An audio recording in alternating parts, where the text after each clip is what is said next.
Hey, Brannon Beliso here. I hope you're living your best life. It's Friday. Can you believe it? October 20th, 11 a.m. Pacific Standard Time, right here on the West Coast. This is Success Never Sleeps. People ask me, why do you always announce what day and what time it is? Because I want to be aware. I think a big part of my happiness and success is that my ability to be in the present moment. And to be in that present moment requires a consciousness. And if you can really be in the present moment, I'm going to serve you better today on this show. We're going to teach better classes. We're going to make better choices, cultivate better ideas. But if I make decisions purely based upon an emotional state from a childhood, right, that was traumatic, I'm going to make bad choices. I'm going to sabotage my success. I learned a lot from that. But in real time today, I choose to behave differently. So that's why I always announce that. Now, I know, right? What a tangent to begin the show with. But I want to give you that because people always ask that question. And everything I do, honestly, is by design. Really, a lot of it's intention unless I'm creating, right? A lot of great ideas come out of the moment and creating. But if I'm not fully present in this moment, my best ideas that come out of nowhere never happen. Never happen. And that's what I think I love about creativity. Creativity is real time, it's in the moment. So if you're creating a new system, if you're designing a new logo, if you're cultivating a new social media post, all of that comes out of creativity that is powerful. So as you come aboard, say hi, tell us who you are. We got a special show today talking about black belt retention, right? A big one in our industry. We got Bob Poole. What's up, Bob? Gold's Martial Arts. Bob is a staple here, and I look forward to seeing Bob here every week. Who else is here? Let us know that you're here. Let us know where you're tuning in from, and tell us the name of the school if you have one or business. Want to thank my sponsors. I got Who to Sa.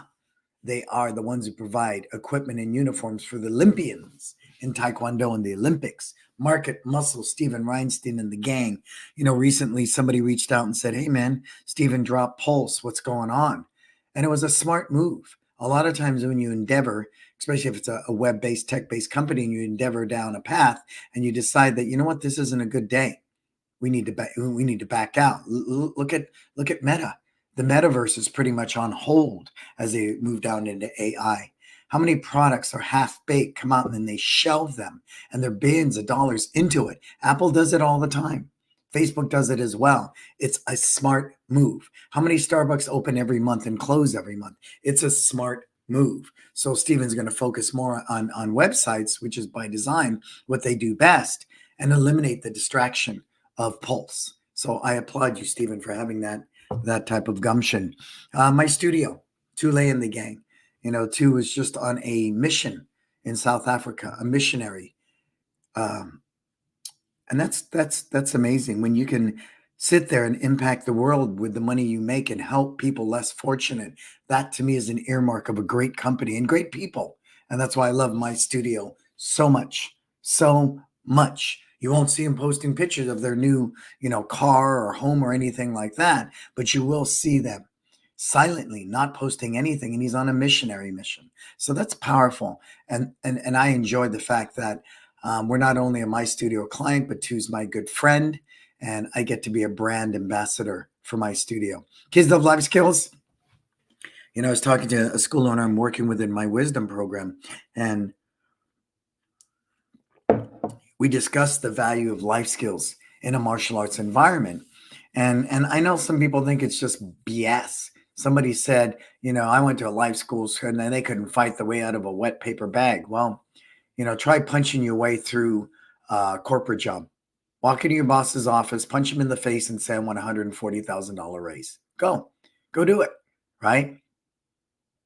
And I think that's the problem. If it's just purely self-defense by itself in a martial arts school, we're going to lose the component, that Zen component. If you come in and all I teach you to do is kick butt, which is the Cobra Kai mentality, which a lot of people embrace and they think it's cool. And that's fine if you believe that's your culture and that's what you want to build your school on. That's the value of the martial arts you want to represent. But I can tell you, for us, after 24 years, the balance of the two is really, really important. I was sharing that. I remember, as a kid watching Bruce Lee, and Bruce Lee was a, badass, right? He just kicked your butt. Didn't like you, come to your school and, call us the weak men of China, beat up everybody in the school. And that's how Bruce Lee rolled, right? He was very big. And then along came, Kung Fu, the TV series. And this guy's going, I don't want to fight. And, well, once you walk across the rice paper, you can leave the Shaolin Temple. And I was confused for a while. I'm going, what is this? This guy doesn't want to fight, but if you mess with him, he is just enough to beat you. What is that kind of restraint and control? So I was very conflicted for a while, especially in an environment I grew up in. It was nunchucks, right? Whipping people's butt. And then all of a sudden, this guy's telling me to be passive and only fight if I have to. So to find the balance of that, and long story short, I think is really, really important. Really important. Cool.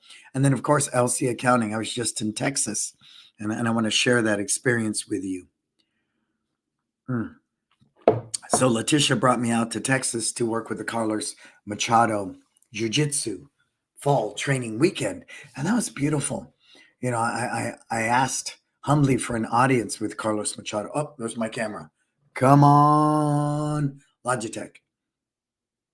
There you go, a little better. And I was blessed to go to the gym with him. And we did the Stairmaster, right? 2 60-year-old guys. We did the Stairmaster. We did weights where it was chest day for him. And I said, I'm happy to follow you, sir. And then we ended on the Stairmaster. Then we went and had lunch at a Brazilian steakhouse. And it was just magical for me. It was like 2 old friends picking up where they left off. Yet it was my first time physically seeing this man. And then we had him on the show. And, he talked about exercising demons. He talked about, how much he can be a better version of himself. And how he can talk about he was a work in progress, things I say all the time. And that sense of humility is, not ironically, it's their purpose statement. Train hard, stay humble, right? Train hard, stay humble. That's their whole culture. And it's brilliant. It's brilliant. And the big thing we shared that I think is very consistent today with what I witness is that most martial artists still are not business people because they think if they're a business person, they're selling out their art and they're, compromising. The yin yang again.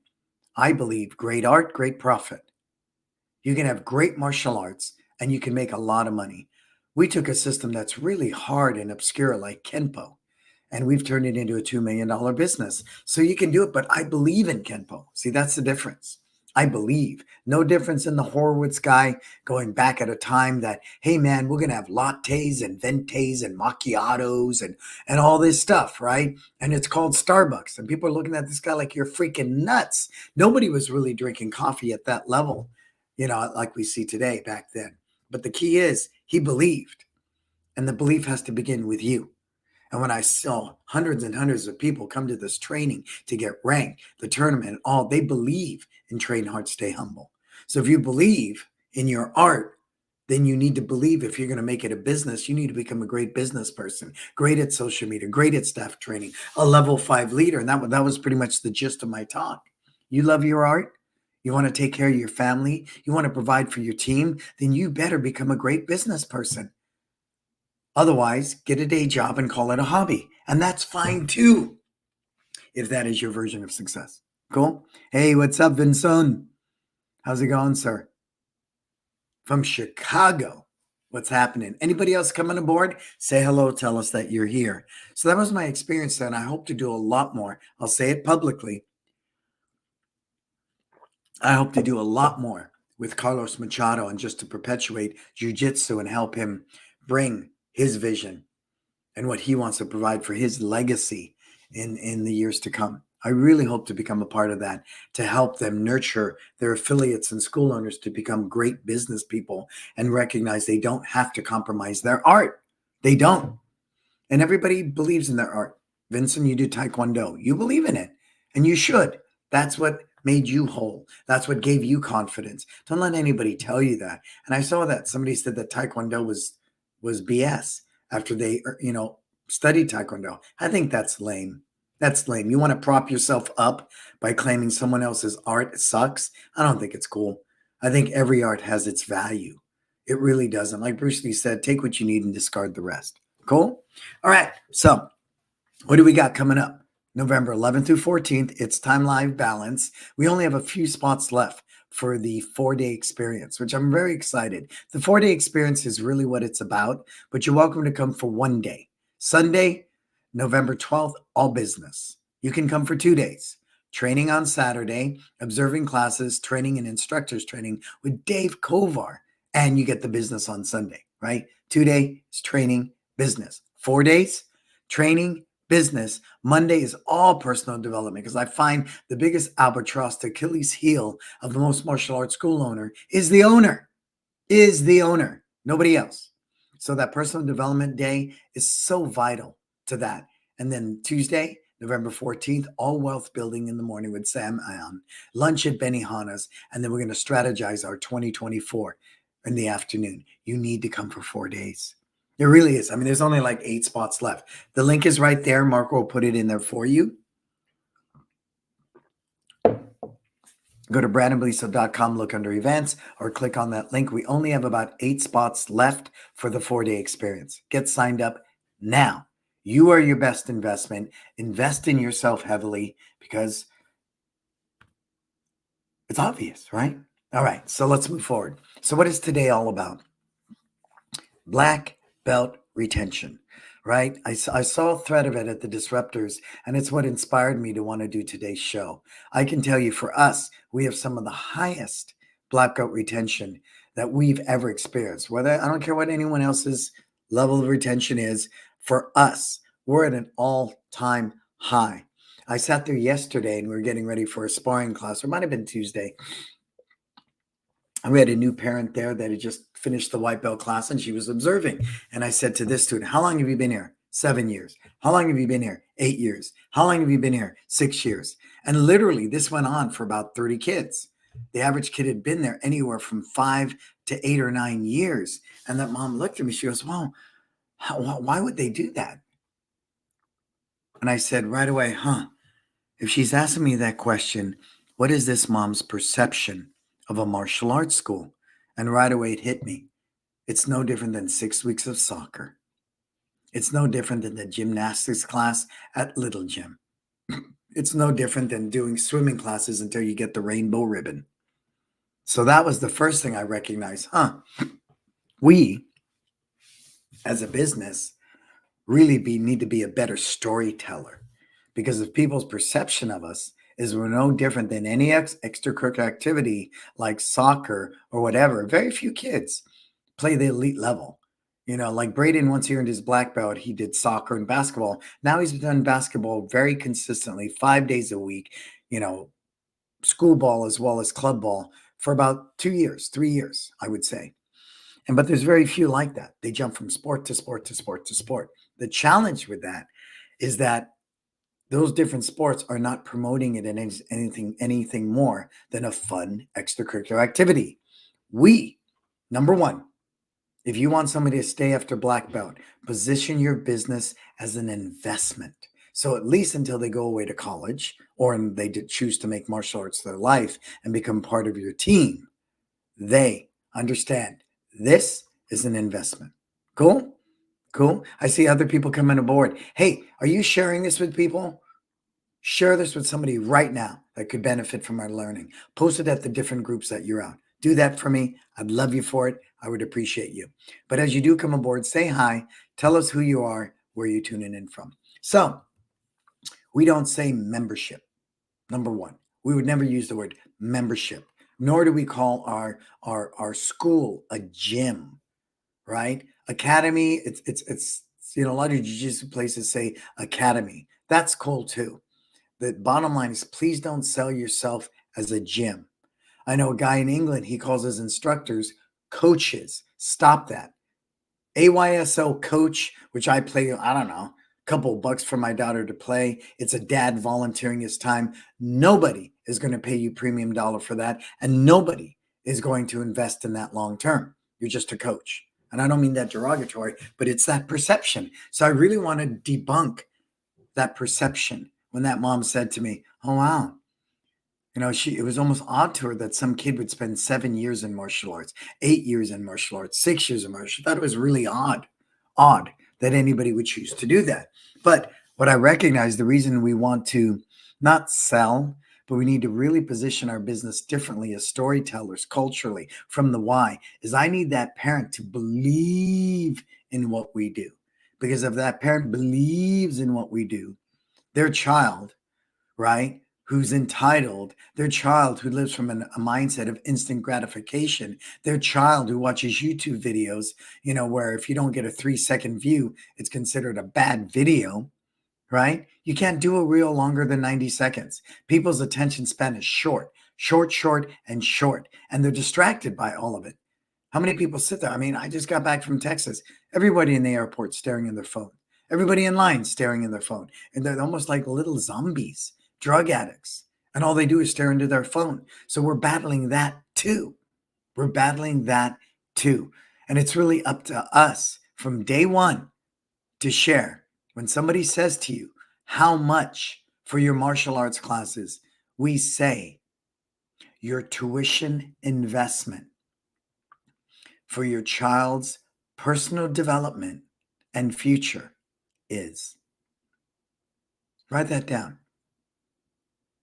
Your tuition investment for your child's personal development and future is. Then from that point, karate for girls, Ms. Monique. What's happening? Can't wait to see you soon. Once we can do that, and it needs to be in the takeaway, right? When they walk out of your school, it needs to be in all your social media posts. It needs to be on your website. Your consistent messaging needs to be there. I went to a guy's website and it sucked. All stock photos. They used like 4 different programs, karate aerobics and, this and that. And I'm just, there's no brand. There's no why. There's nothing to believe in. Just a bunch of programs I bought at different conventions that told me this will sell and get you students in your school. Right down to digital marketing. I am not going to work with a digital marketer that simply tells me they're going to get me more people in my school.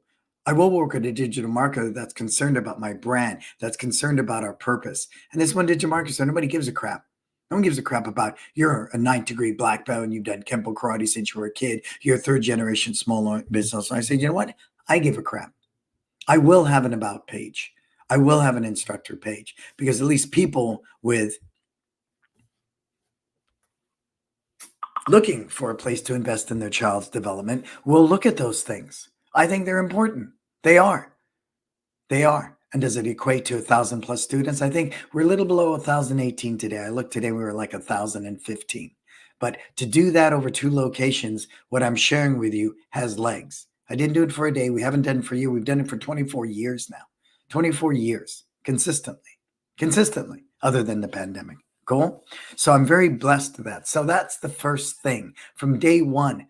And then the next thing, please, please, please stop calling yourself a black belt school. Why? I really believe it positions people that that's the end.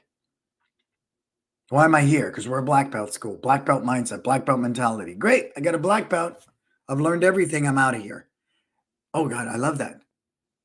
Hey, wow, look at that. Where did that come from, Marco? Let me try it again. Does it do it when I do thumbs up? Whoa. Is that a new effect at StreamYard? Wow. What about if I go like this? Oh, nothing happens. Okay. So I think that's the other challenge. You call yourself a black belt school. They think it's the end all be all. Plus, you have this big, and I get a lot of confusion with this because you know me. I'm very big on my brand. One martial arts. The post I made the other day, which happened organically, was just brilliant. I'm going to say it, brilliant. We have a picture of a child that had a meltdown. She was like 4 years old in our excellent kids division. She had a meltdown at the tournament in the middle of it. Her parents rushed out. My team moved in. And if you look at the picture, this kid's standing there with 2 of my team members and her parents surrounding her, supporting her in that moment. That I just was in awe. I was at a distance where the medals were giving them out. I looked over. I was in awe. That is a culmination of a culture. That is us behaving as one. That is a group of people helping this child live her best life. So at our black belt graduations, it's a freaking folding table and a folding chair. That's it. No pomp, no circumstance, no freaking slideshow, no explosions, no big extravaganza or extravaganza, as people like to say. It is what it is, man. When you take the bar exam or anything else, nobody's sitting there waving signs or going, go, Billy, or any of it. So I got pushback and I said, what do you want me to do? Should I have a gold throne and I sit on it with a big old gold belt and, all the rest? No, we really make the black belt test another day at the office. Another day at the office, please, because I'll never experience that again. So your first degree, second degree, third degree, unless you fly them to a mountaintop, right? And they get to meet their hero. Anything less than what you did at that black belt extravaganza is done. So you want to know why you have no black belt retention? Because you do this big to do, this huge black belt extravaganza, and you're done. That's why when people graduate from college, right, they move into the workforce. So they figure I'm done. What's next in my life, right? ROTC, go play soccer. What? Right? But for me and my kids, I made it very clear. Once you're in a black belt, what do you want to do? My father gave me no choice. You're a black belt. That's all you're going to do. You're going to teach here. You're going to run the family business. That's it. Right? That was it. That's what I was told. That's the way it was. And it took me 12 years to get a black belt because that's the way it was back then. So I believe there should be something, more about it, but it shouldn't be this over the top event where they feel this is it. I've arrived. I'm here. For me, once I earned a black belt, then I was truly ready to learn. I really was. I really was. So for me, I want to be mindful of that if we promote it like another day at the office, I think that's a good day. That's a really good day. And to fall in line with that, I think this is super important. And if you have questions about this as we go along, put it down, please. Put it down. And new people coming aboard, say hello. Tell me that you're here. Is that once they're in the black belt, then you go into this mythical, magical thing of you must teach, you must do this, you got to do that, right? And there's no real structure of how to progress from black belt to first degree to second degree to third degree to fourth degree. A lot of places don't have any of that, right? You just simply train, and then when you're told, you're told. Like I recently got promoted to ninth degree, and I shared where I come from. You would never ask your instructor, when do I rank? When do I test? When is it happening? And the last time I was promoted was 8th degree, and that was 15 years ago. So I think there needs to be a balance with that.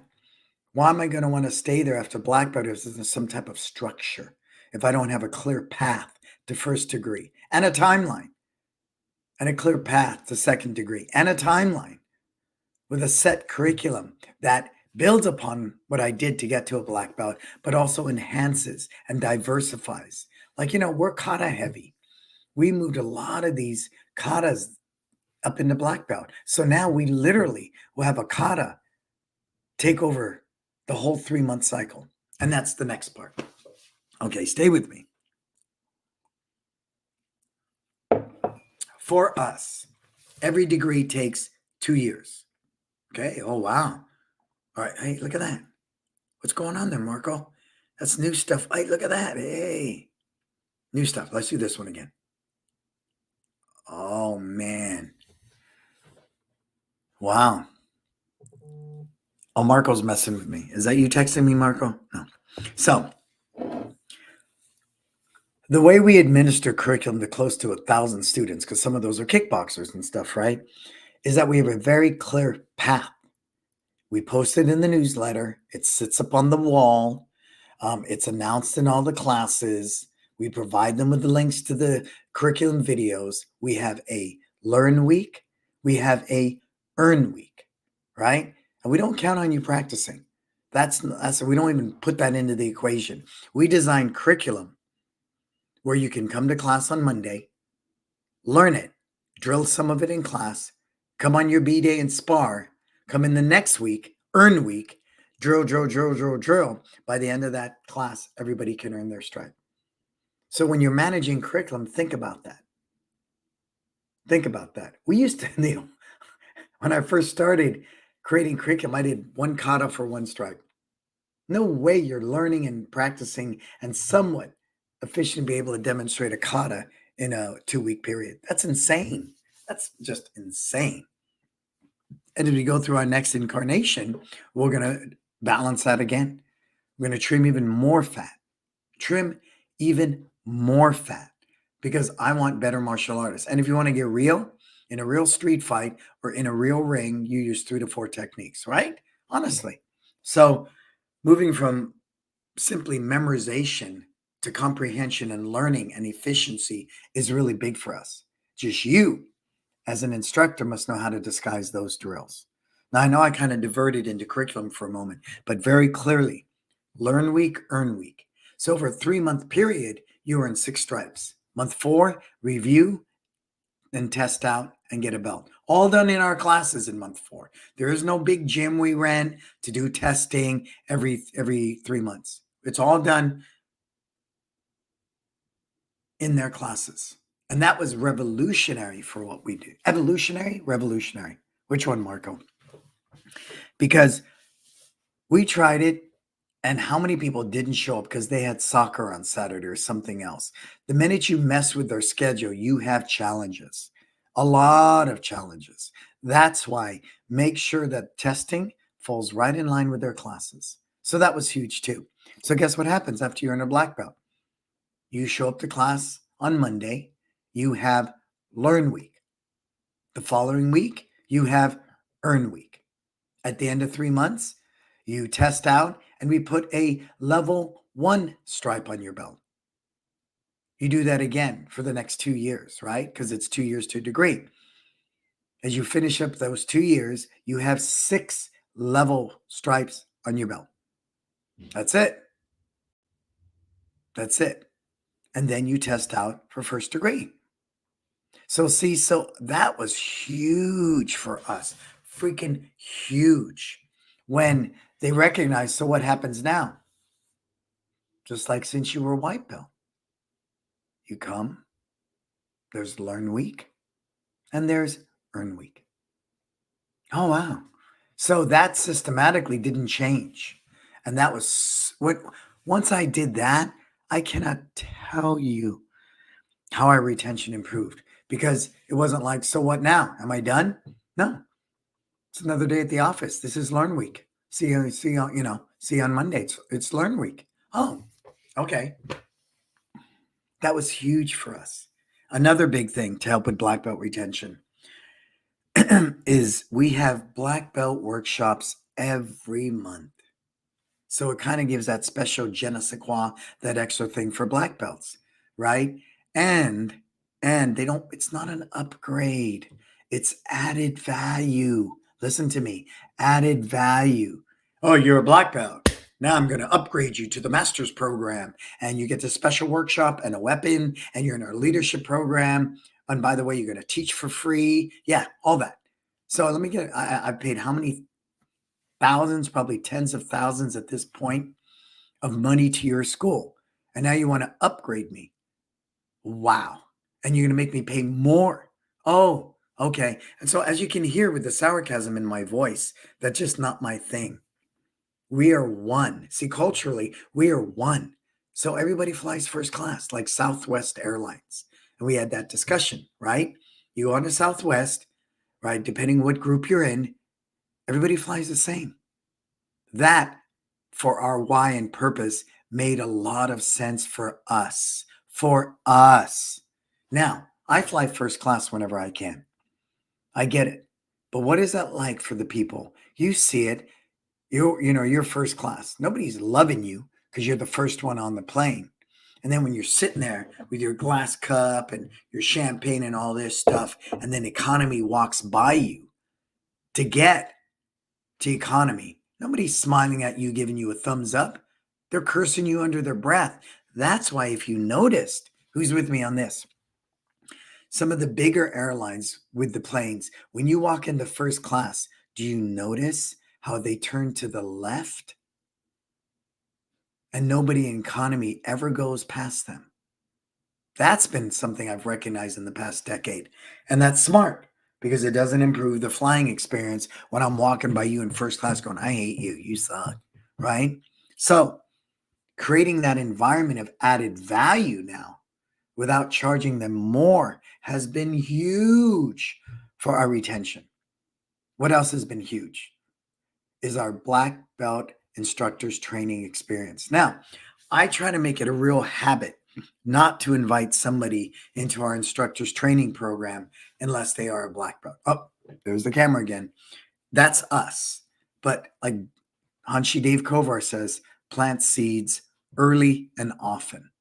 Early and often. So if I see a rock star, orange belt, whatever, potentially, as long as it doesn't mess with their journey and their training, we might rarely invite somebody into it. But we find it's almost like, now you've got the magical training. You get to be in the instructor's training experience. Do we charge an upgrade? No, we do not charge an upgrade for that. They're invited. They commit to volunteering 1 hour a week assisting in a class. That's it. That's it. That's it. That's it. In exchange, you must come to instructors training because you cannot support us in classes unless you do instructors training. So I think the big thing with that is when you sell all these upgrades and you charge them more, I've spent so much money with you. You're doing what? It doesn't make sense to me. It doesn't. If anything, I'm really looking at them as a potential instructor, at least through high school, right? Especially if they're a 14-year-old black belt, hypothetically, right? We're in that position. So the leadership adds a lot of value, a lot. So once you become a black belt, we're looking, but make no mistake, you need to be mindful. Some of those black belts never want to teach. Never, ever want to teach. So once you force that down their throat or make that the natural path because you're always trying to improve your bench strength, you could lose a lot of people. Okay? So please, when we bring somebody into our instructors training experience, there's a letter inviting them, but we state very clearly what the conditions are. And if they can't meet those needs, we say, hey, it's another day at the office. We'll just see you on Tuesday and we'll keep training, right? That simple. No guilt. No, you must. None of it. Hey, what's up, Courtney? I hope everything's going great at Zenith. Still working on my voice there, Marco. Still getting it back. As I shared to Marco, I'm back to teaching 2 days a week, and my voice has been thrashed, But now with that, I picked up a couple of wisdom clients, so I'm still still using my voice. Just got to rest it in between beats. So that's a big one too. So once they become a black belt, if you're adding value without adding cost to them, that is huge for retention. Huge. And that's why I think we have a unique opportunity curriculum-wise, right? The product they're paying for to also diversify, right? And add jujitsu or whatever floats your boat. I do Filipino fighting arts, so we're going to go a little more Arnis heavy, right? Because we're revamping first degree, second degree, third degree. And some of these long katas, if you know Kenpo, we have katas that are 200-300 moves. So we'll take a kata and spread it over 3 months. And that's all they're doing. But we really go deep on how we can take this art of a kata and apply a bunkai to it and, adapt the move so it's reality based. So we're doing that as well. So even though we spread a kata over 3 months, they go deeper than they did from white to black. They're not just learning a form. They're really learning the nuances, the application. And that's by design. By design. We can take one move in a 4-move sequence and have them apply it to a pad. We can take 3 moves that look like it would never work in the street. Never, ever, never work in the street. And by simply adapting it, it now becomes practical.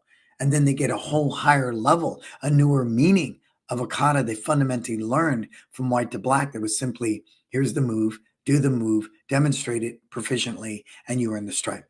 So the mindset of learning katas at black belt level changes, and the moves are much more sophisticated. So as I look at it, because I'm always looking at black belt retention, improving that I want to incorporate curriculum that's not way, way, way, way, way out of our wheelhouse, but curriculum that truly augments what we do.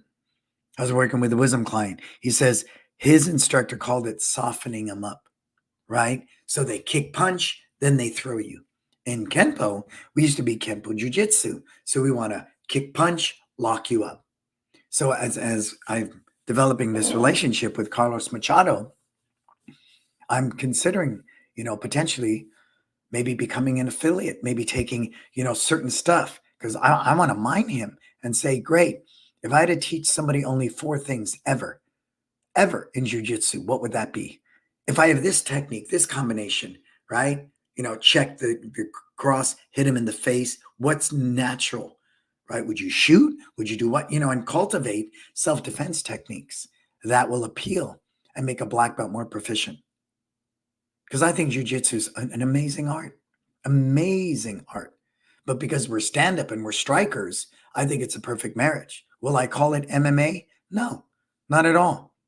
We will still always be one martial arts. That is the brand. That is what we do. Do you think the average parent's going to know whether you're using Kung Fu, Judo, Taekwondo, Kenpo, or Jiu-Jitsu? They have no idea. But I want to orchestrate this curriculum at a black belt level to improve that retention. And pay attention. You can't just introduce something brand new. You have to make sure that you've somewhat brought it from white belt all the way through. What's up with my camera today? Help me. Sorry about that, Marco. Sorry about that, people. If you can fix that, Marco, on your side. Oh, wait. It's looking at me. Let's see. As long as you can hear me, right? Let me see if I can fix that camera. I can't. Go into settings. Stay with me, folks. Stay with me, okay? I'm going to get out of this camera and come right back on you. Did I mess it up, Marco? Sorry about that, folks. I'm trying to fix this camera for you. Can everybody still hear me? Tell me you can hear my craziness. There we go. All right. So I'm ever mindful of that. What I see challenging, and then this is curriculum has a lot to do with retention. I'll watch somebody do 3 months of a weapon, then do 3 months of jiu-jitsu, then do 3 months of stand-up.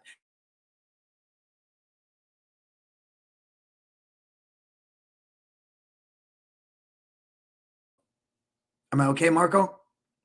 Tell me, somebody. Am I good? Am I good? Sorry about that. I just want to fix that camera. Put it in the comments. Are we still with me? Oh, wait. Marco put something. Now you are one.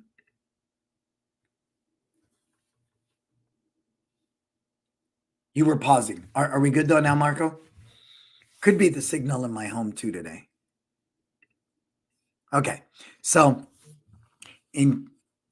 seems to be good now. So in curriculum design, I'm mindful of that. And when I see schools do that, some guy said, well, we spar for 3 months. Then we don't, I said, then you don't spar for a year. Well, then after 3 months, then we go to, Filipino weapons. Then we go, I said, there's no cohesiveness there. You're better off making one stripe, a sparring move, one stripe, a self-defense move, one stripe, one arm strike, one stripe, jiu-jitsu grab, you're better off doing that and building on it than doing these segmented. So same thing. If I'm going to introduce something at black belt brand new, that's going to make every black belt feel totally inadequate. But if I introduce a little jiu-jitsu at white belt, year 1, year 2, year 3, year 4, by the time we get into black belt, they at least have a familiarity with that curriculum. I hope this makes sense to you because I'm huge on curriculum design. I'm working with a wisdom client that does Kung Fu right now, and I'm loving it. It's going to be so much fun. Because curriculum is the heart and soul. It is the food in the restaurant. And if you want to improve your black belt retention right now, definitely go through your curriculum with a fine tooth and fix it. Cool? All right, let me take a drink.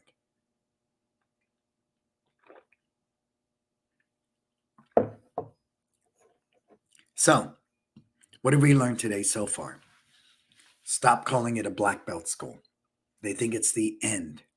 They think it's the end of everything that you do. 2, considering toning down that extravaganza.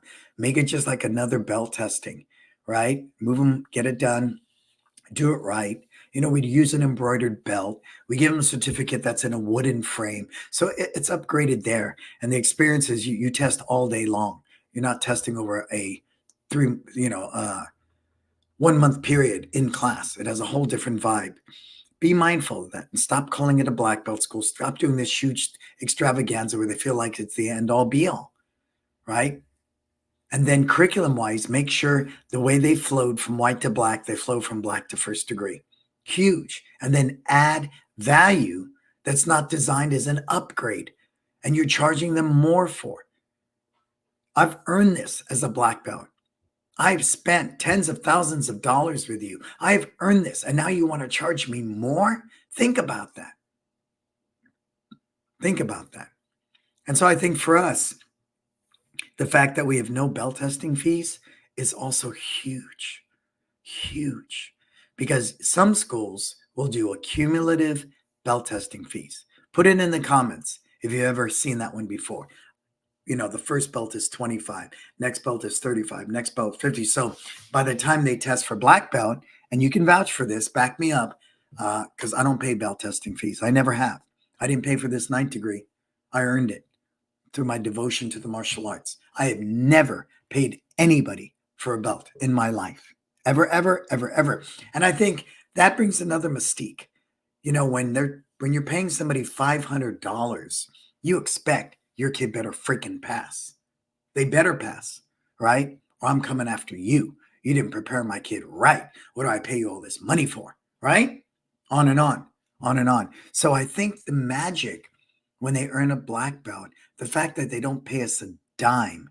What does that belt cost me? A nice embroidered belt? 35, 40 bucks? What does a nice wooden frame and diploma cost me? Another 20? Then I have staff I got to pay on payroll that day. So what? Let's be generous. Call it $1,000 investment for this testing to retain that black belt for another X number of years until they go away to college. That's a good day. But if I'm paying you $500 for black belt and it's been an accumulative belt testing fee, what am I thinking moving forward? Put it in the comments. What am I thinking moving forward? Somebody. Come on, give it to me. What am I thinking moving forward after I just paid you $500 for black belt? Go.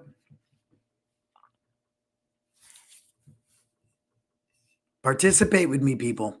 Tell me, what do you think the average person's thinking after that black belt test?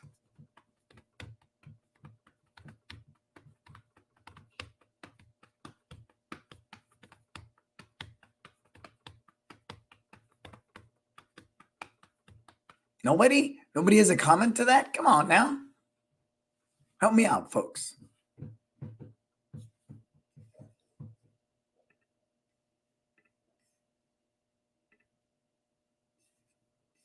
I know, right? There it is. Marco says it's just going to keep. Exactly, Marco. That's exactly. They're going, well, what is first degree going to cost me? Tell me what value is there. Tell me what retention quality is even remotely there. If I'm going, wow, what's first degree going to cost me? Because it's always gone up, up, up, up, up. And if that's the culture you want to perpetuate, who cares what I say? Okay. I'm not saying it's bad. I'm saying it doesn't work for our culture. And you have to make that decision if it works for you or not. Right? Not my thing. And from day one, everything is month to month in our school. Month to month.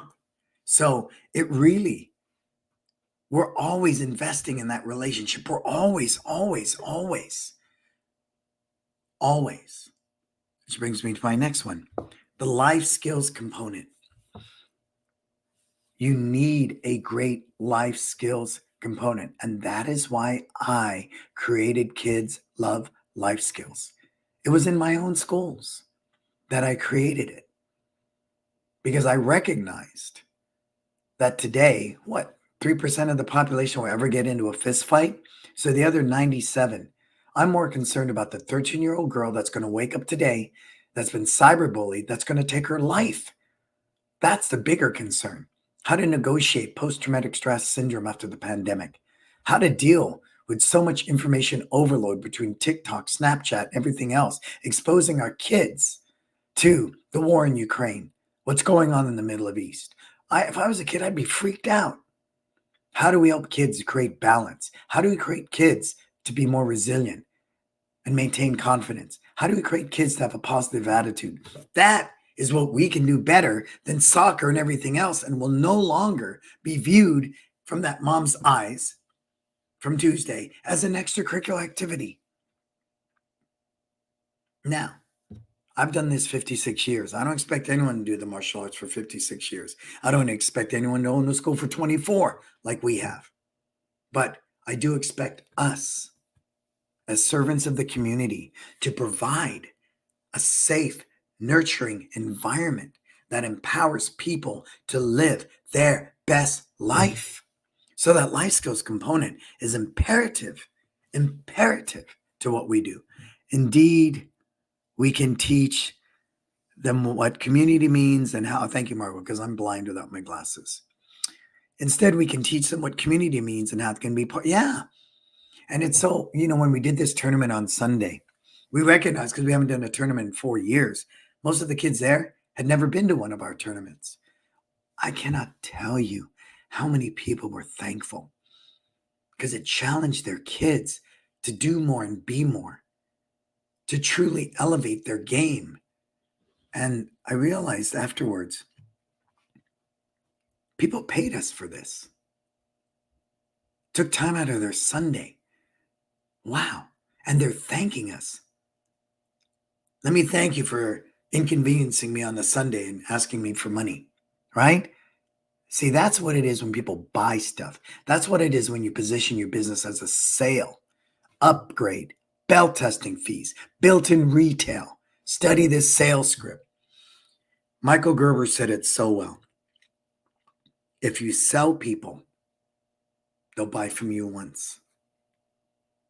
If people believe in what you do, they will buy from you again and again and again and again. And we witnessed that during the pandemic. We went from 1,000 down to 750. But to be running 750 students virtually, and then they followed us into parking lots, that's amazing. That's amazing. And that picture that I posted, maybe you can find it, Marco, and throw it up here on the screen. Let me challenge you, Marco. It's a picture of 2 of my instructors and the parents around this kid. See if you can find it, Marco. Grab it. Grab it if you can. And I'm proud of that. I'm proud of that. The fact that I have not taught in San Francisco for 6 years, I'm proud of it. I've created a business. More than that, I've created a community that serves me as much as I serve them. Because we're one. Like any relationship, if all you do is take, there's an imbalance. If all I do is give, there's an imbalance. But when you create this synergy in a culture, I don't know, my numbers people, my KPI people are going, listen to this freaking California kumbaya tree hugging guy. Look at Apple. I'm telling you, listen to me on this one. When you create this synergy between people of like minds, magical stuff happens. So if you can find that picture, Marco, grab it, throw it up. And that's what I'm talking about. Meaning over metrics. KPIs get in the way of purpose. I study my numbers. Don't make any mistake. I know my numbers. I know what we got to do. Me and Letitia are strategizing constantly. I understand that. But make no mistake, I would never let it supersede the power of our culture. And that's why our black belt retention is so high. All those things add up. All of them add up to why we have high black belt retention. So what are your big takeaways? Give me your notes. I'm going to start winding this thing down. Let's start by mentioning we have It's Time Live Balance coming up. right? That's coming up November 11th through 14th. Please be. There it is. Look at that. Okay, great, Marco. Take a look at this. I didn't prompt this. I didn't instigate this. This is what happens organically when you create a culture, a purpose-driven culture of why. They all supported this young lady on living her best life. She had a meltdown. She's like 4 years old. She was in the middle of an event and she had a meltdown. Look at the concern. Look at mom. But look at the instructors to the right. Everybody's leaning in, down at eye level, supporting this young lady. That is freaking magical. That is unicorn stuff, right? Tell me it's not. And I was over at the Meadows and I looked over and I saw and I had to take a picture of that. I was just like in awe because you get people to believe in what you do, obviously by the actions. My team believes in what we do. The parents believe in what we do. And hopefully once the child got over her meltdown, she believes in it too. That's magic. That's it. Take a look. Take a look. That's it in a nutshell. Now, social media wise, even better. I mean, see, you can't buy this type of press, people. The one logo prominently displayed on the back of his uniform, the bags in the background, everything. Everything screams one. But what I wrote about it is what makes it a story. Just go find it and read it when you get a chance. That's what makes it a story, people. I'm telling you. But if you don't begin with the clear why and purpose from day one, we are an investment for your child's personal development and future. It's at the website. It's everywhere. People get. And ironically, her sister is in our youth karate. I will be proud and probably be able to say to you 5 years from now, both those girls will still be there and they'll be black belts. Cool? All right. So November 11th through 14th. I think there's like 6 spots left. I just saw them come through my phone. 2 more people booked. There's 6 more spots left for the 4-day experience. You are your best investment. Invest in yourself. I'm not talking about being in freaking Las Vegas, with the getting dumbed down by a bunch of salespeople. I'm talking about a heartfelt in the school. And Marco inspired me on that. I was going to move it to a bigger location, make it cheap so people can all fly in and do that song and dance. Marco said, no, keep it in the school. And I get it because the original concept was I'm born on the mat. I live here. I deal this. Let people come experience our culture while they're learning. 4 days, 6 spots left. Kovar, me, Terry Lee, Sam On, Adam Lodi. If you can only come for 1 day, all business on Sunday. 2 days, training in business. 4 days, training, business, personal development, wealth building, and strategizing for 2024. 6 spots left. You got to be there. Cool? All right. So what questions you got? Put them in. What questions do you have about black belt retention? Anybody?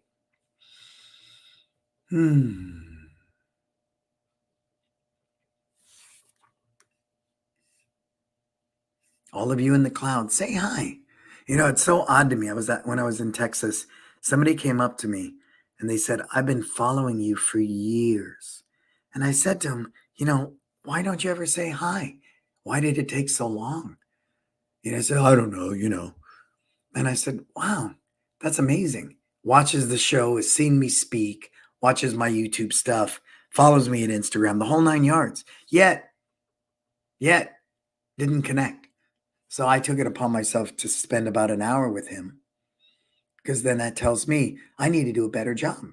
I need to do a much better job. Ivan! Hey, Ivan, what's happening? It's good to see you here, sir. Good to see you here. And so what do you think? What's your big takeaways? What are you going to take from today's black belt retention? What resonates with your core values? What resonates with your purpose that you're going to take and apply? Anybody? Anybody? Go. Put it in there. And so for me, I can always do and be better. And when he said to me, I've been following you for years, but he'd never really connected until he saw me in person, means I want to be more accessible. I need to be more accessible for people, right? Well, you can't lead a horse to water, but you can't make him drink. Well, maybe I should bring the water to the horse and he'd be more inclined to drink it. Maybe. I don't know. But if we ever just resolve as level 5 leaders, if we ever just simply resolve to cliches, You can lead a horse to water, but you can't make him drink. Then we're always going to be short. Well, I'm short anyways, but I'm a short guy. We'll always be short of the mark. We'll always miss really serving people at that higher level. And that's why I love about working with tech companies. It's never, we don't do it that way. That's not the way it's done. That won't work here. I can't tell you how often I hear that and I just want to, stick a needle in my eye. What I love about working with tech people, I always get this, well, how do we do that? Let's figure that out. What if, right? What if? Because tech is so cutting edge. Tech is so forward thinking. And our albatross is we are not forward thinkers because we think if we're forward thinkers that we're compromising our art. No, we're not. I'm saying be a forward thinker in business. Be a forward thinker in technology. Be a forward thinker in level 5 leadership. Be a forward thinker in becoming a great business person. I didn't say compromise your art. Be a forward thinking in curriculum administration, how to administer it to people, to grow and scale and monetize your school. But I didn't say compromise your art. I know we haven't. And I know that with my heart and soul, we have not. We have not. And that's a big part of our black belt retention. Do you want to take 3 giant steps to the top of the mountain or 100 little ones? Well, 100 little ones are more manageable. 1,000-mile journey begins with a single step. I grew up with 5 belts, 1 belt every 2 years if you're lucky. Took me 12 years to get a black belt, remember? Okay.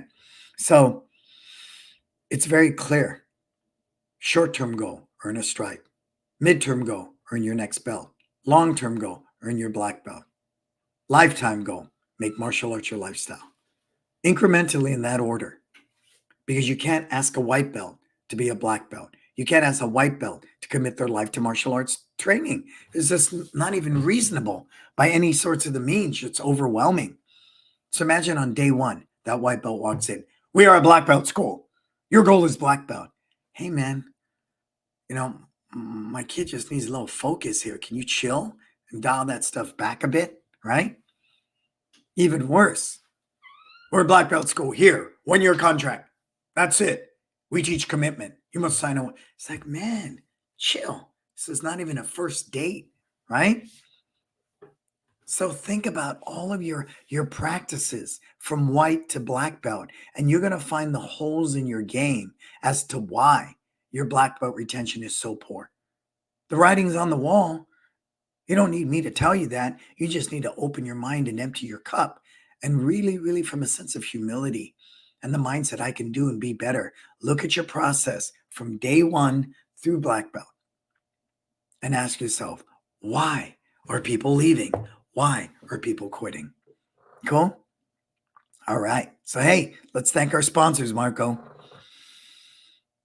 Tucson, Market Muscles, My Studio, Kids Love Life Skills, LC Accounting. I use all of these companies. They are pillars in my business. They support our why. They get our why. And they're a huge reason why we're at 1,015 students and we'll do $2 million this year. Cool? All right. So I hope you've got a lot out of today's show. Every time I get a chance to review our black belt retention, to teach something is to learn it twice. I can think of 3 things I'm going to go do better right now. 1, make our black belt instructors' experience more accessible. Let's get more people on board. 2, really define first degree, second degree, third degree with curriculum videos. We have no videos for that because I was of the mindset, this is your video. At some point, you got to stop relying upon YouTube videos. But I get it. It needs to be done. It really does. It really does. So I will. And that's my commitment in 2024. It didn't happen in 2023 because we had a bunch of people down. And I've been teaching a lot.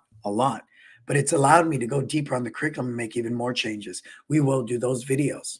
Absolutely. And then 3 is to make sure that whatever we're cultivating from black belt moving forward is not only relevant, but it trickles down to day 1 into white belt.